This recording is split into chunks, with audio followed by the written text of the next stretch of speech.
বিসমিল্লাহির রহমানির রহিম। সংগ্রামী সকল ফেসবুক ভাই বোন বন্ধু, বাংলাদেশের বাইরে এই ভিডিওটি যারা দেখবেন, আমার পক্ষ থেকে জানাই সংগ্রামী সালাম, আসসালামু আলাইকুম।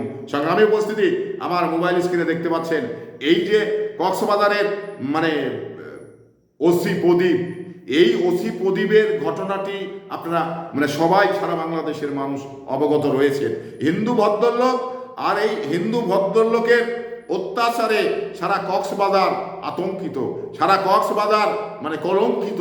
এই একজন ওসি এত কক্সবাজার এলাকাটাকে পুরা জিম্মা করে যার কাছে টাকা নিব মনে করেছেন, তাকেই রাত্রে ধরে এনে থানা লোকাপে পুরে বলেছেন টাকা দিতে হবে 5 লাখ 7 লাখ 10 লাখ। কারো কাছে থানায় লোকাপে নিয়ে গিয়ে জমি রেজিস্ট্রি করে নিয়েছেন, কারো কাছে বাড়ি রেজিস্ট্রি করে নিয়েছেন।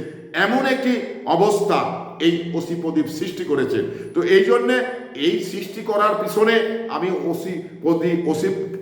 এই প্রদীপকে আমি দায়ী করি না, কারণ দায়ী করি তাকে যারা গাইড করেছেন, তাকে যারা পৃষ্ঠপোষকতা করেছেন, তাদের আমি দায়ী করি। কারণ একজন ওসি, সে হিন্দুই হোক আর না মুসলমানই হোক, সেটা বড় কথা নয়। কথাটা হলো তার পাওয়ার কতটুকু।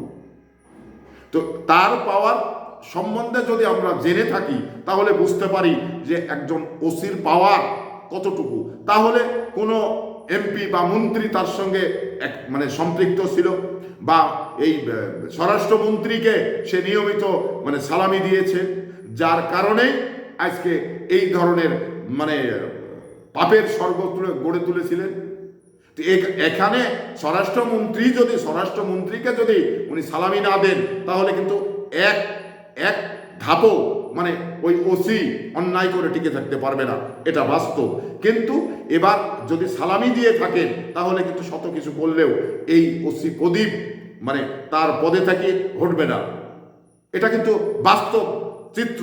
তো সেই জায়গা থেকে এই ওসি প্রদীপ আসলেই স্বরাষ্ট্রমন্ত্রীর সঙ্গে তার যথেষ্ট দহরম মহরম ছিল, যার কারণেই ওই এলাকার মানুষগুলোকে এত জিম্মা করেছে, এত মেরে ফেলেছে। তারপরেও যে বিষয়টা নিয়ে ফেসে গেল, সেটা আপনারা জানেন যে একজন এসকে সিনহা, সেটা হলো যে আর্মির মেজর, রিটায়ার্ড প্রাপ্ত মেজর। তো মেজর কেন মারা হলো, মেজরকে কেন মেরে ফেললো?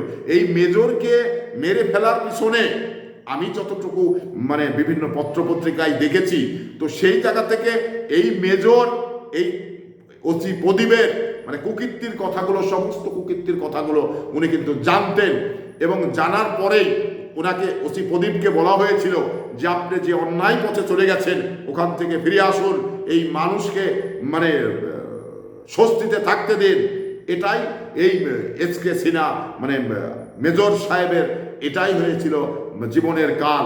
আর এই কথাটা বলার কারণেই ওসি প্রদীপ দেখলো যে এই ব্যক্তিকে যদি আমি বাঁচিয়ে রাখি, তাহলে আমার সমস্ত কুকীর্তির কথাগুলো বলে দিবে, আমাকে আইনের কাঠগড়ায় দাঁড়াতে হবে, আমার পদ হারিয়ে যাবে। এই ধরনের চিন্তা চেতনা করে এই ওসি প্রদীপ ওকে মেরে ফেললো। তো মেরে ফেলার পরে আপনারা শুনেছেন, গণমাধ্যমে শুনেছেন, বিভিন্ন কৌশল করে কিন্তু তাকে মেরে ফেলেছিল।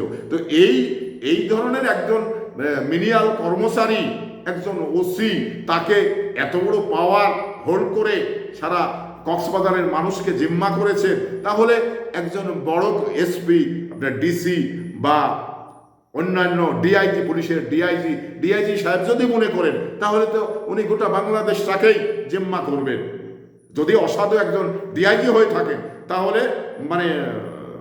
উনি গোটা বাংলাদেশটাকেই জিম্মা করবেন। তো এই জন্যেই এটা কারো না কারো পৃষ্ঠপোষকতায়, এবং আমি দায়িত্ব নিয়ে বলতে পারি, এই স্বরাষ্ট্রমন্ত্রী যদি তাকে পৃষ্ঠপোষকতা না করে, তাহলে কিন্তু এগুলো করতে পারবে না, কোনো কর্মচারী, পুলিশের কর্মচারী করতে পারবে না।